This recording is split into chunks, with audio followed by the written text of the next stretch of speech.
नमस्कार, एक बार फिर से आप सभी का दोस्तों मैं बहुत बहुत स्वागत करता हूं। दोस्तों, मायावती जी को लेकर खबर यह है कि मायावती जी ने उत्तर प्रदेश की 80 लोकसभा सीटों में से 78 प्रत्याशियों के नामों की घोषणा कर दी है। 12 सूची अब तक आ चुकी है और 2 लोकसभा सीटों पर अभी तक प्रत्याशियों के नाम फाइनल नहीं हुए हैं ये वीडियो शूट होने तक। कौन कौन सी वो सीटें हैं?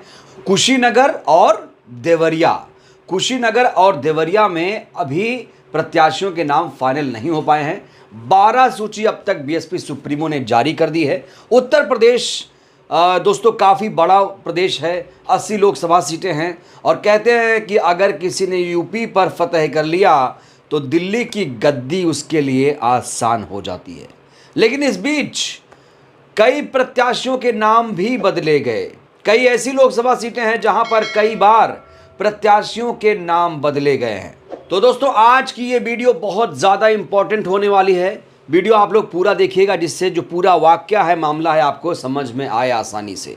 बाद में आपको ढूंढना ना पड़े कि इस लोकसभा पर तो ये उम्मीदवार लड़ रहा है, उस पर तो ये प्रत्याशी लड़ रहे हैं, ऐसा कन्फ्यूज़न ना हो, इसलिए ये वीडियो बहुत ज़्यादा ज़रूरी है। तो चलिए दोस्तों, वीडियो शुरू करते हैं। सबसे पहले हम बात करेंगे आजमगढ़ की। दोस्तों याद करिए, आजमगढ़ में मायावती जी ने 12 अप्रैल को एक सूची जारी की थी और ये चौथी सूची थी। इसमें क्या लिखा था? 12 अप्रैल की बीएसपी की चौथी सूची में भीम राजभर, जो उत्तर प्रदेश बीएसपी के अध्यक्ष थे, उनको आजमगढ़ से उम्मीदवार बनाया गया था। बड़ी चर्चा हुई कि भीम राजभर साहब आखिरकार आजमगढ़ से चुनाव लड़ेंगे। लेकिन दोस्तों, 28 अप्रैल आते आते इनका नाम बदल गया, इनका नाम काट दिया गया और 28 अप्रैल को जब 9वीं सूची बसपा सुप्रीमो ने जारी की तो 28 अप्रैल की बीएसपी की 9वीं सूची में सबीहा अंसारी का नाम सामने आया। क्योंकि 12 अप्रैल से 28 अप्रैल के बीच लगातार ये चर्चा चल रही थी कि यहां से प्रत्याशी बदला जाएगा। और आपको बता दूं कि भीम राजभर को ऐसा नहीं कि टिकट कट गया है। सलेमपुर से राजभर साहब को बीएसपी ने अपना उम्मीदवार बनाया है, लेकिन आजमगढ़ के वो प्रत्याशी नहीं है। याद रखिएगा, सलेमपुर से प्रत्याशी हैं भीम राजभर। लेकिन दोस्तों, बात सबीहा अंसारी पर भी नहीं टिकी है। 2 मई को जब बीएसपी ने अपनी 11वीं सूची जारी की तो इसमें सबीहा अंसारी का नाम कट गया। जी हां दोस्तों, 11वीं सूची में बीएसपी की तरफ से मसूद आलम का नाम सामने आया। कहा जा रहा है कि मसूद आलम सबीहा अंसारी के पति हैं। तो आजमगढ़ में पहले भीम राजभर, फिर सबीहा अंसारी और अब मसूद आलम बीएसपी के उम्मीदवार हैं। काफी तगड़ा मुकाबला आजमगढ़ में होने वाला है दोस्तों। आजमगढ़ से बीजेपी ने निरहुआ को मैदान में उतारा है, तो वहीं पर समाजवादी पार्टी ने इस बार धर्मेंद्र यादव को मैदान में उतारा है। दोस्तों आपको बताऊं तो आजमगढ़ में 25 मई को मतदान होना है। चलिए अब अगली सीट की बात करते हैं। अगली सीट है भदोही की। दोस्तों, भदोही के प्रत्याशी को लेकर भी बहुत सारे लोगों में कंफ्यूजन है। लोग समझ नहीं पा रहे हैं कि यहां से कौन उम्मीदवार है। बार बार भदोही के उम्मीदवार को भी बदला गया है, क्योंकि दोस्तों मैं 19 अप्रैल की बात करूंगा। 19 अप्रैल को बीएसपी ने अपनी 6वीं सूची जारी की और 6वीं सूची में अतहर साहब को बसपा का प्रत्याशी बनाया गया भदोही से। उसके बाद इनका नाम काट दिया गया। 24 अप्रैल को बीएसपी 7वीं सूची जारी करती है, जिसमें भदोही से इरफान साहब को मैदान में उतारा जाता है। लेकिन बात यहां भी नहीं रुकी। अब 2 मई को जब 12वीं सूची बीएसपी ने जारी की तो इसमें इरफान साहब का नाम भी काट दिया गया। अब हरिशंकर सिंह, दोस्तों ध्यान से सुनिएगा, भदोही से बसपा के उम्मीदवार ना तो अतहर हैं ना इरफान है, बल्कि यहां से हरिशंकर सिंह को, दादा चौहान को बीएसपी का उम्मीदवार बनाया गया है। भदोही में अगर मैं बात करूं तो भदोही से इंडिया गठबंधन का कोई प्रत्याशी नहीं है। भदोही से टीएमसी का उम्मीदवार होगा, बीजेपी का उम्मीदवार होगा और बीएसपी का उम्मीदवार है।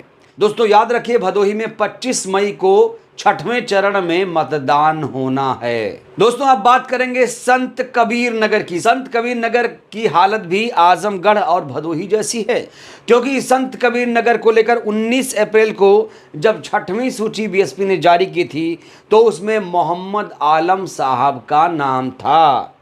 लेकिन 28 अप्रैल को बीएसपी एक और सूची जारी करती है, 9वीं सूची जारी करती है और उसमें दानिश साहब का नाम रखा जाता है।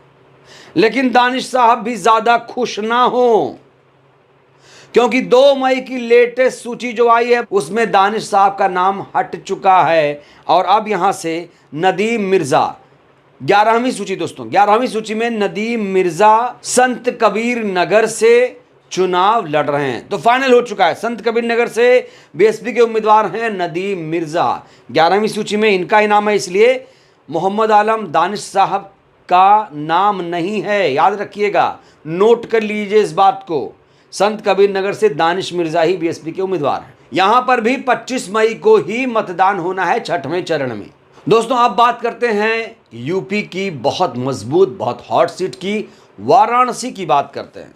वाराणसी में भी मायावती जी ने ऐसा ही प्रयोग किया है।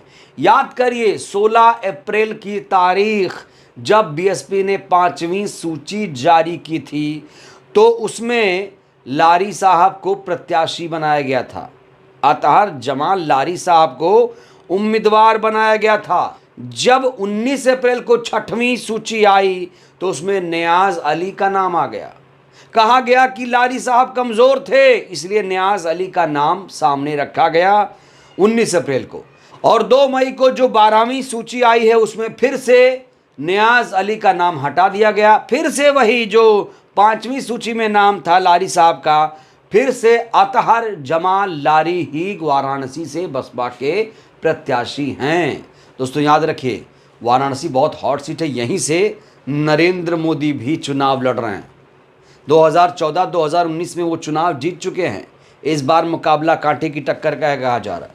बहुत सारे लोग उम्मीदवार मैदान में हैं, लेकिन मायावती जी ने यहाँ से मुस्लिम चेहरे को आगे रखा है। दलित मुसलमान अगर यहाँ पर एक साथ आते हैं तो मोदी भी यहाँ से चुनाव हार सकते हैं। कुछ नहीं कह सकते, क्योंकि वोटर ही मजबूत है, कोई नेता मजबूत नहीं होता है। जब जनता चुनाव लड़ती है तो पार्टियां और उम्मीदवार धरे के धरे रह जाते हैं। दोस्तों 4 सीटें और भी हैं, 4 सीटें और भी हैं जहां पर बीएसपी ने अपने उम्मीदवार बदले हैं। डुमरियागंज से बीएसपी ने पहले ख्वाजा शमशुद्दीन को मैदान में उतारा 16 अप्रैल को 5वीं सूची में। दोस्तों 2 मई को जो सूची आई है 11वीं सूची, उसमें नदीम अशरफ का डुमरियागंज से नाम फाइनल हो चुका है। तो डुमरियागंज से भी ख्वाजा शमशुद्दीन का जो टिकट है वो कट चुका है, क्योंकि कहा जा रहा है कि डुमरियागंज से लगातार जो ख्वाजा शमशुद्दीन है उनका विरोध हो रहा था, इसलिए मायावती जी ने उनका टिकट काट कर अब नदीम अशरफ को यहाँ से मैदान में उतार दिया है। अब 2 मई को जो 11वीं सूची आई है उसमें फाइनल जो हुआ है, नदीम अशरफ डुमरियागंज के प्रत्याशी फाइनल कर दिए गए हैं। दोस्तों अब बात करते हैं फिरोजाबाद की। बहुत ही मजबूत सीट है फिरोजाबाद में 24 मार्च को जब बीएसपी ने अपनी दूसरी सूची जारी की तो उसमें सत्येंद्र सिंह सौली का नाम था। लेकिन जब 19 अप्रैल को छठवीं सूची बीएसपी की आई तो इसमें सौली साहब का नाम हटकर चौधरी बशीर का नाम सामने आया। चौधरी बशीर ही फिरोजाबाद से प्रत्याशी हैं। दोस्तों अब बात करेंगे मैनपुरी की। मैनपुरी जहां पर बीएसपी सुप्रीमो अपना जनसभा भी संबोधित कर चुकी हैं, रैली कर चुकी हैं। काफ़ी भीड़ वहां पर नजर आई थी और काफ़ी मायावती जी आक्रामक होकर उन्होंने भाषण दिया और कहा इस बार मैनपुरी जो सीट है उस पर हम कब्जा करेंगे। मैनपुरी में दोस्तों जब 3 मार्च को बीएसपी ने तीसरी सूची जारी की थी तो उसमें गुलशन देव शाक का नाम था। लेकिन उसके बाद जब 5वीं सूची 16 अप्रैल को आई तो उसमें शिव यादव का नाम फाइनल हुआ है। तो मैनपुरी से शिव यादव मैदान में हैं। आपको याद दिला दूं कि मैनपुरी फिरोजाबाद में 7 मई को मतदान है और मैनपुरी से इंडिया गठबंधन की उम्मीदवार हैं डिंपल यादव जी। और दोस्तों अब बात करते हैं अमेठी की। दोस्तों अमेठी को लेकर बहुत बड़ी खबर है। अमेठी से मायावती जी ने, याद करिए, जब 28 अप्रैल को 9वीं सूची जारी की थी तो उसमें रवि प्रकाश मौर्य को उम्मीदवार बनाया गया था। लेकिन जब अब 10वीं सूची आई 29 अप्रैल को, तो उसमें नन्हे सिंह चौहान को मैदान में उतार दिया गया है। वहीं इंडिया गठबंधन को लेकर खबर यह है कि अमेठी से राहुल गांधी चुनाव नहीं लड़ेंगे। राहुल गांधी ने इस बार रायबरेली चुना है। रायबरेली से राहुल गांधी ने अपना नामांकन दाखिल कर दिया है। खबर तो यह थी कि प्रियंका गांधी रायबरेली से किस्मत आजमाएंगी, लेकिन प्रियंका गांधी चुनाव नहीं लड़ रही हैं। याद करिए, राहुल गांधी बार बार कहते थे कि भाई डरो मत। अब लोग कह रहे हैं राहुल गांधी क्या डर गए हैं? अमेठी छोड़कर राहुल गांधी भाग क्यों गए हैं? स्मृति ईरानी को क्या वॉक ओवर दे दिया गया है कांग्रेस की तरफ से? ये बड़ा सवाल लगातार लोग खड़े कर रहे हैं कि आखिर राहुल गांधी ने अमेठी सीट क्यों छोड़ी। याद करिए, 2019 में राहुल गांधी अमेठी हार गए थे। दो जगहों से चुनाव लड़ा था, वायनाड और अमेठी से, लेकिन स्मृति ईरानी से वो हार गए थे। और अब राहुल गांधी को लेकर सवाल खड़े हो रहे हैं कि राहुल जी, आप तो कहते थे डरो मत, और आप खुद डर कर अमेठी से भाग गए। तो अमेठी को लेकर ये बड़ी अपडेट है। अमेठी से बीएसपी ने नन्हे सिंह चौहान को उतारा है मैदान में। वहीं दोस्तों, कांग्रेस पार्टी ने इस बार स्मृति ईरानी के सामने किशोरी लाल शर्मा को मैदान में उतारा है। तो अमेठी से राहुल गांधी चुनाव नहीं लड़ रहे हैं, किशोरी लाल शर्मा लड़ रहे हैं और नन्हे सिंह चौहान लड़ रहे हैं, साथ ही साथ स्मृति ईरानी। तो दोस्तों, ये वो नाम है, ये वो लोकसभा क्षेत्र हैं जहां से बीएसपी ने अपने प्रत्याशी बदले हैं। आजमगढ़ से बदला गया प्रत्याशी, वाराणसी से भदोही, संत कबीर नगर, डुमरियागंज, फिरोजाबाद, मैनपुरी, अमेठी, यहां से प्रत्याशी बदला गया। आजमगढ़, वाराणसी, भदोही, संत कबीर नगर में 2-2 बार प्रत्याशी बदला गया। बहरहाल वाराणसी से अतहर जमाल लारी ही नरेंद्र मोदी के सामने चुनाव लड़ रहे हैं। बहरहाल दोस्तों, इस वीडियो में फिलहाल के लिए बस इतना ही। ये वीडियो कैसी लगी? अच्छी लगी हो तो लाइक करिए, चैनल को सब्सक्राइब करिए। बहुत बहुत धन्यवाद, शुक्रिया। जय भारत, जय संविधान।